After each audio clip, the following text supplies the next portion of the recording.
Organisation हम लोग देख रहे हैं। तो स्टैक ऑर्गेनाइजेशन का मेन देखिए यहाँ पे एक डायग्राम आपके एक स्क्रीन में शो हो रहा है कि जो मेमोरी है उसको एक ब्लॉक, रेक्टेंगल ब्लॉक में शो किया जा रहा है। ये मेमोरी का बॉक्स है। इसमें एक सिंबॉलिक रिप्रेजेंटेशन मेमोरी का है, क्योंकि मेमोरी आपकी सीक्वेंशियल स्ट्रक्चर होता है मेमोरी का, और उसमें 1 बाय 1 सारी चीजें स्टोर होती हैं। तो यहाँ पे और 0 1 2 3 दिखाई पड़ रहा है, ये उसका एड्रेस है। ये सपोज किया गया है, क्योंकि एड्रेस तो बहुत बड़े बड़े होते हैं, हेक्साडेसिमल नंबर होते हैं, लेकिन हम लोग समझने के लिए केवल 0 1 2 4 ऐसे करके एड्रेस ले रहे हैं। और जो एबीसी है वो क्या है, वैल्यू है, इनके अंदर क्या रखा हुआ है। यहाँ पे कुछ चीजें हमें दिखाई पड़ रही है, जैसे फुल लिखा हुआ है, एक है, एक एम्प्टी लिखा हुआ है, एसपी लिखा हुआ है, ये क्या है। तो यहाँ पे जो रजिस्टर हैं, जो खास तरीके के रजिस्टर, स्पेशल रजिस्टर हैं, उनका वर्क केवल स्टैक बेस्ड ऑर्गेनाइजेशन के लिए ही होता है।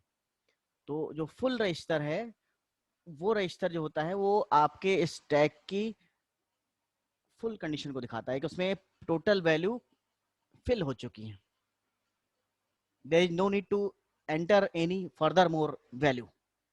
तो ये फुल को रिप्रेजेंट, फुल जब जब इनेबल होगा, जब ये इनेबल होता है या इसकी वैल्यू 1 होती है, जब आपका स्टैक कंप्लीटली फिल्ड हो जाता है ऑपरेशन के द्वारा। इसके बाद हमारे पास एम्प्टी एक रजिस्टर होता है। एम्प्टी रजिस्टर है, उस एम्प्टी क्या काम रहा है कि जब ये कंडीशन वो कंडीशन होती है जब आपके स्टैक में कुछ नहीं होता है, स्टैक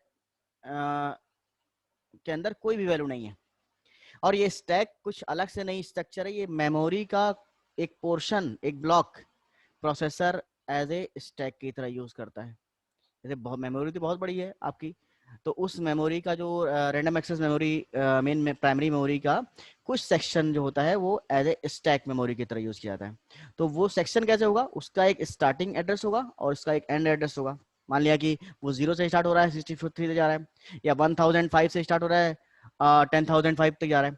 तो कोई भी एड्रेस, ये कोई भी स्टार्टिंग वैल्यू से लेके कोई एंड वैल्यू है, उसके बीच की वैल्यू को एज ए स्टैक कॉन्फ़िगरेशन की तरह यूज करेगा अगर प्रोसेसर, तो वहां पे ये कॉन्सेप्ट आ रहा है। तो यहाँ पे एक फुल रजिस्टर की जरूरत होगी, जो कि बताएगा कि वो जो अलॉटेड एरिया है स्टैक का वो कंप्लीटली फिल्ड हो चुका है। और एम्प्टी क्या बताता है कि जो अलॉटेड एरिया है वो कंप्लीटली फ्री है, वहां पे हम कुछ भी डेटा एंटर कर सकते हैं। तो ये दो स्पेशल कंडीशन होती हैं जो बार बार चेक होती हैं स्टैक ऑपरेशन में, जब कुछ ऑपरेशन करते हैं। अब हम लोग देखेंगे कौन से ऑपरेशन करते हैं। तो स्टैक ऑपरेशन में ये बार बार चेक होता है। और एक और लिखा हुआ है एसपी। एसपी सभी को पता है हम लोगों को, SP stand for stack pointer. Stack pointer एक स्पेशल पर्पज रजिस्टर होता है जो वैल्यू रखता है, जो करेंटली वैल्यू, देखिए एरो बना हुआ है, सी देखा हुआ है, तो सी की जो करंट वो वैल्यू आप एंटर करने जा रहे हो, इंसर्ट करने जा रहे हैं स्टैक के अंदर, तो उसकी वैल्यू को, उसके एड्रेस को पॉइंट करता है स्टैक ऑर्गेनाइजेशन जो होता है। ठीक है, स्टैक पॉइंटर। तो हम जब स्टैक ऑर्गेनाइजेशन बताएंगे तो वहां पे हम लोग मेमोरी की बात करेंगे, उसमें मेमोरी ब्लॉक की बात कर रहे हैं, वहां पे फुल एम्प्टी और एसपी रजिस्टर का क्या पर्पस है ये हम लोग को यहाँ पे बताना होगा।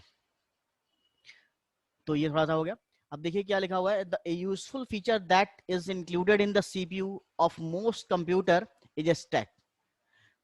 मॉडर्न सिस्टम के अंदर जब हमारे पास मेमोरी अवेलेबल है सफिशिएंट, तो हम प्रोसेसर क्या करता है कि आर्किटेक्चर के अंदर कुछ पोर्शन स्टैक ऑर्गेनाइजेशन की तरह यूज करता है। इसका यूज वो डेटा स्टोरेज के लिए, एड्रेस जनरेशन के लिए और अपने प्रॉपर वे में फंक्शनिंग करने के लिए यूज करता है। तो वही आपने लिखा है, useful feature that is included in the CPU of most computer is stack.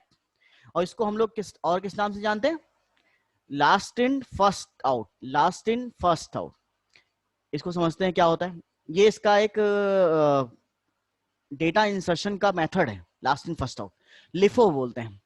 तो स्टैक को हम लिफो स्ट्रेटजी वाला स्ट्रक्चर, डेटा स्ट्रक्चर बोलते हैं।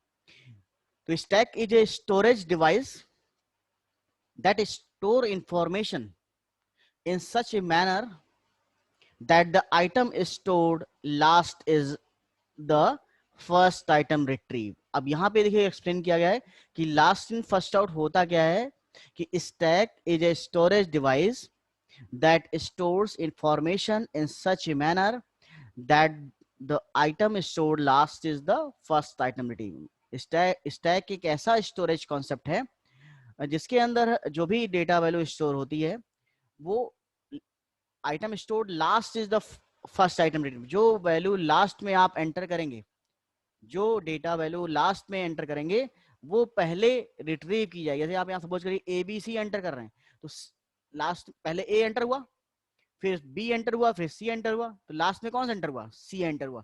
तो जब आप रिट्रीव करने जाएंगे, डिलीट मतलब वैल्यू को फेच करने जाएंगे, एक्सेस करने जाएंगे, तो सबसे पहले कौन सी वैल्यू एक्सेस होगी? जो लास्ट में एंटर हुई है। लास्ट में हमारे पास यहाँ पे C वैल्यू एंटर हुई है। तो यही चीज यहाँ पे लिखी हुई है कि this operations are these operations are sorry ये stack stored a device that stored information in such a manner that the item stored last is the first item retrieved। ये लाइन आप याद रखिएगा, स्टैक कॉन्सेप्ट में last in first out को बोलते हैं। ये एक कॉन्सेप्ट है जिसपे स्टैक बेस होता है। नेक्स्ट क्या है? Stack in digital computer is essentially a memory unit with an address register that can count only after an initial value is loaded into it. तो स्टैक एक डिजिटल कंप्यूटर का concept है, memory का, जिसके अंदर हम क्या करते हैं, एड्रेसेस को काउंट करते हैं। जैसे ही पहला वैल्यू आ जाती है उसके बाद एड्रेस क्या होते हैं, कंटिन्यूअस उसके करस्पॉन्डिंग हो जाते हैं। जैसे कि आपने फर्स्ट वैल्यू देखी, यहाँ पे देखिए 0 में एंटर हुआ, फिर 1 में एंटर हो गया पहली वैल्यू, सेकंड वैल्यू कहाँ जाएगी? 2 में जाएगी, फिर 3 में, 4 में एंड सो ऑन 63 तक जाएगी इस एग्जाम्पल में। इससे ज्यादा भी जा सकती है, लेकिन यहाँ पे ऐसा नहीं कि आप 2-3 वैल्यू छोड़ के बीच में कोई आ जाए, सीक्वेंशियल ऑर्डर में जाएगा और जो एड्रेस स्टार्टिंग एड्रेस होता है उससे एक इंक्रीमेंट करके नेक्स्ट एड्रेस बन जाता है। ये कॉन्सेप्ट होता है। नेक्स्ट क्या फीचर होता है स्टैक ऑर्गेनाइजेशन का? The register that holds the address for the stack is called stack pointer. हम लोगों ने अभी से क्या देखा था कि एक स्पेशल रजिस्टर होता है स्टैक पॉइंटर, जिसको हम बोलते हैं। वो क्या करता है कि एक स्पेशल वैल्यू को स्टोर करता है। The address of the stack is called stack pointer because it's value allows point two top of item stack. इसका मीनिंग क्या है कि स्टैक पॉइंटर जो होता है हमेशा टॉप पे रहता है। जैसे आपने A को एंटर किया तो stack value, stack pointer A को पॉइंट करेगा, B को एंटर किया तो स्टैक वैल्यू B को पॉइंट करेगा, C को एंटर किया स्टैक वैल्यू C को पॉइंट करेगा। मतलब कि जो स्टैक पॉइंटर की वैल्यू होगी वो top value of the address stack location होती है। इसके बाद ये लिखा हुआ है कि स्टैक रजिस्टर एक जो भी रजिस्टर्स होते हैं, वैल्यूज होती हैं, वो आपके इसके अंदर आती हैं। अब यहाँ पे थोड़ा सा हम लोग देखेंगे जैसे कि डेटा को, अब ऑपरेशन देख लेते हैं क्विकली कि जो ऑपरेशंस करते हैं, डेटा को रिट्रीव करना है, डिलीट करना है, डेटा को एंटर करना है, दो ही तरह के होते हैं। तो अगर आप किसी भी न्यू वैल्यू को एंटर कर रहे हैं तो उसको हम पुश ऑपरेशन बोलते हैं। और आपको यहाँ पे इस कॉन्सेप्ट में लिखना, डेटा स्ट्रक्चर के कॉन्सेप्ट में नहीं लिखना, यहाँ पे मेमोरी एड्रेस के कॉन्सेप्ट में लिखना है। ये बात याद रखिएगा कि स्टैक ऑर्गेनाइजेशन जब भी आएगा तो आप यहाँ पे कंप्यूटर ऑर्गेनाइजेशन आर्किटेक्चर के कॉन्सेप्ट में, मेमोरी के कॉन्सेप्ट में लिखेंगे। सी का प्रोग्राम नहीं लिखेंगे उसमें, डीएस का, और डीएस का कोई, सी का कोई कॉन्सेप्ट नहीं लिखेंगे। यहाँ पे स्ट्रक्चर तो वही यूज हो रहा है, लेकिन यहाँ पे एड्रेसेस और रजिस्टर की बात हो रही है। ये क्लियर याद रखिए, ये स्टैक ऑर्गेनाइजेशन बहुत ही जरूरी आता है इसमें। और इसमें आप लोग मैक्सिमम गलती करते हैं कि सी का प्रोग्राम लिख देते हैं, वो नहीं लिखना है।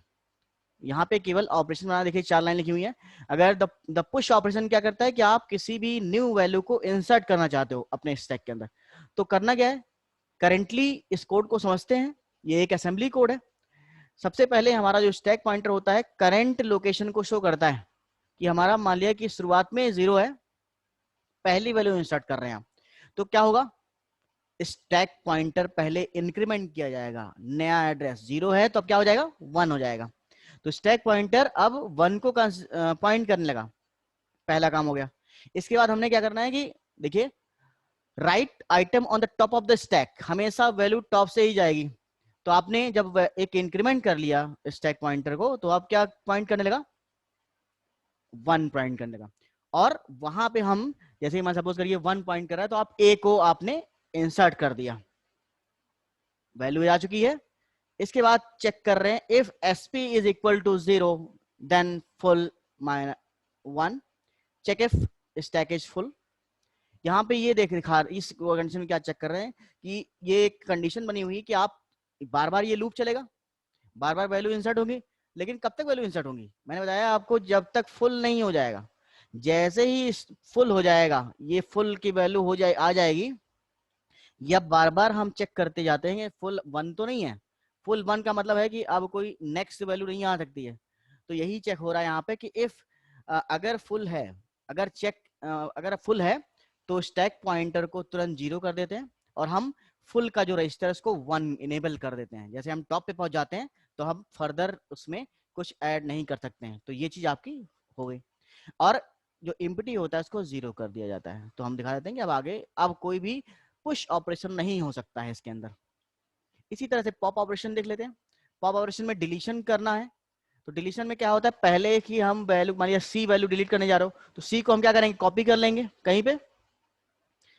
कॉपी करने के बाद सी की देखिए सी की वैल्यू पहले कॉपी की जाएगी, उसके बाद स्टैक पॉइंटर को एक डिक्रीमेंट किया जाएगा, कम किया जाएगा, क्योंकि जब आपने सी डिलीट कर लिया तो स्टैक पॉइंटर जो आपका 3 था अब वो 2 पे जाना चाहिए। तो 2 कैसे मिलेगा,